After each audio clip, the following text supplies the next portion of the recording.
Hello and welcome to Moment of Truth on Labour Social. I'm Graham Hughes. Tonight, in honour of the passing at the weekend of Nadine Dorries' political career, I thought I'd share with you some of her finest moments of indignity, cravenness and incompetence over the last few years.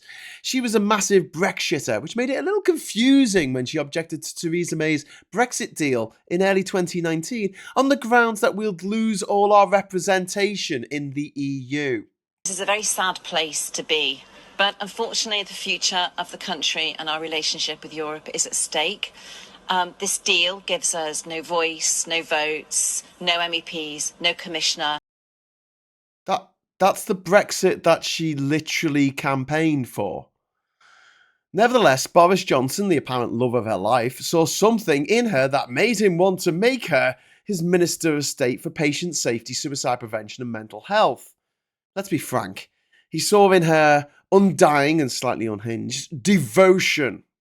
After promoting her to Secretary of State for Digital Culture, Media and Sport in September 2021, she decided to make it her life's work to privatise the woke lefties at Channel 4, as she didn't see it as good value for money for the taxpayer, only to discover live on camera that Channel 4 wasn't actually funded by the taxpayer.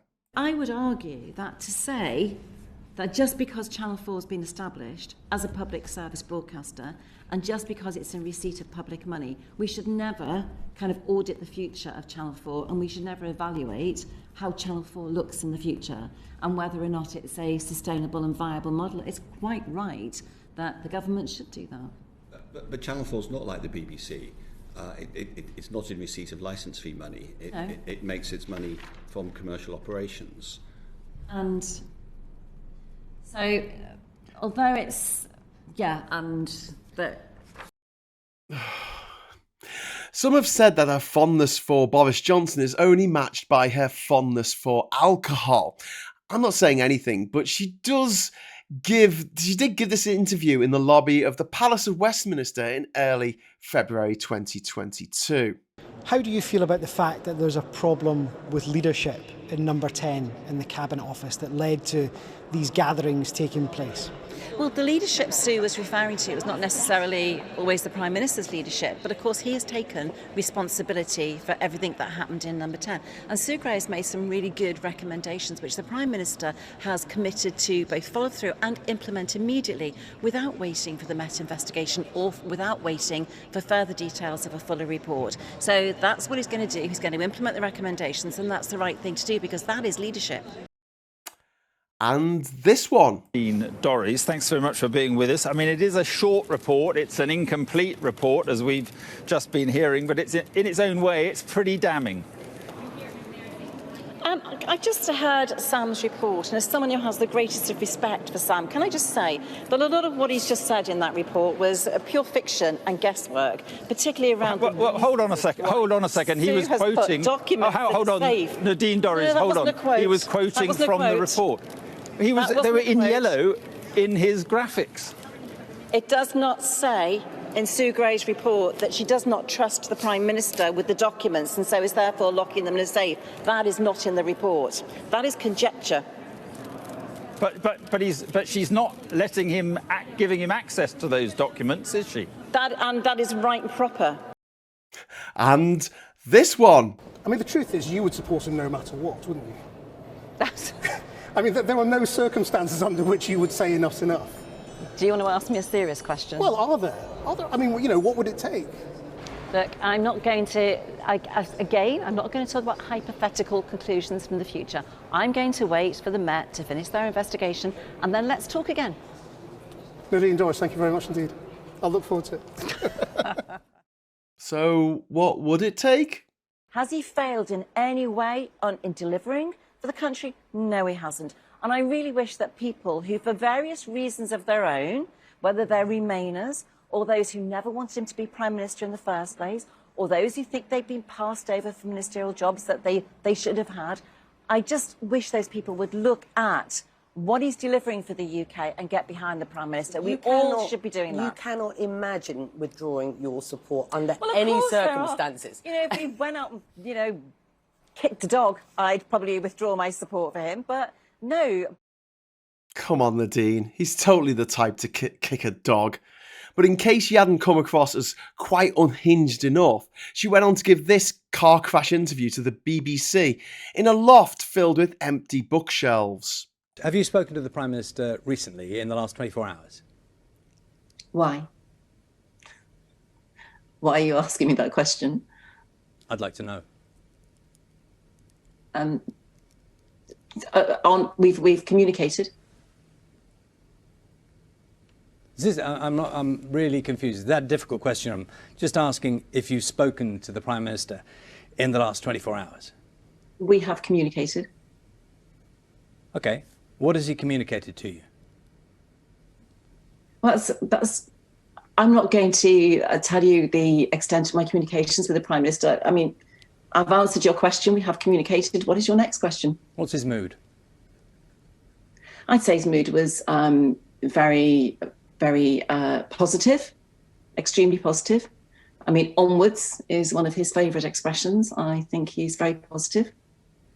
Has he changed? Changed what? His attitude. To what? Cringe! A couple of months later, she woke up with a hangover, possibly, and decided that since she was still the Secretary of State for Digital, Culture, Media and Sport, she might give this newfangled TikTok phenomenon a whirl. Here's how it went. The UK is passing some new legislation to make the internet safer for the younger generation. It's effectively a framework to protect internet users from scams, illegal content and anonymous abusers. It will force big tech to stop their terms being breached and puts in measures to defend free speech. But is it true it will impact freedom of expression? No, we put in legal protections in the 19th section. Another thing we're doing through the laws we're passing is tackling online crime and cyber flashing. If companies fail to comply with the law, fail to protect the users that they're responsible for, the regulator Ofcom will have the power to fine. So platforms must keep people safe online. I'm so sorry you had to see that. Although it does get arguably worse. She posted this on TikTok just before the Queen's Platinum Jubilee.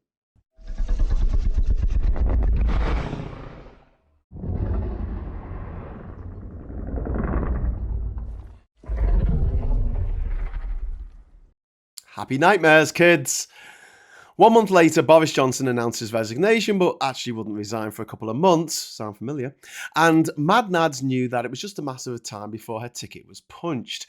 But before she was sent packing to the backbenchers, she managed to upset the good people of Birmingham by claiming that the 2022 Commonwealth Games really put the second biggest city in the UK on the map.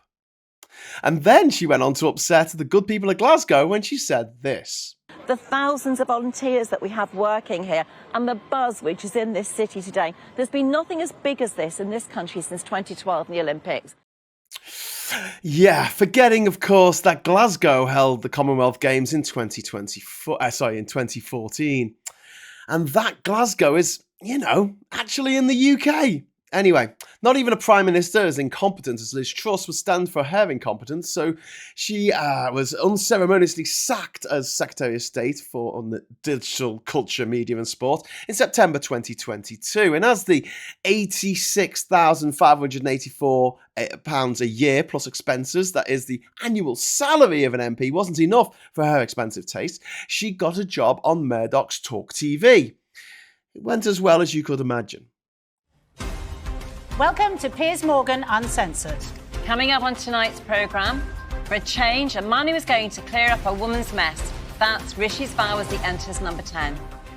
As you were, Sunak's stability extends to the cabinet with the big beefsteak and all cages but Braverman back at home in the Home Office. Sorry, I've just completely messed up.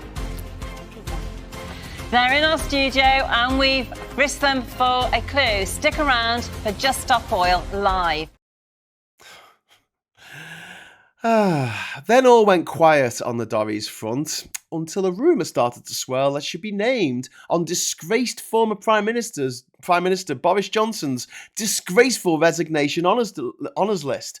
And Dippy Nadine could board the gravy train that is the House of Lords as an unelected legislator in Westminster for life.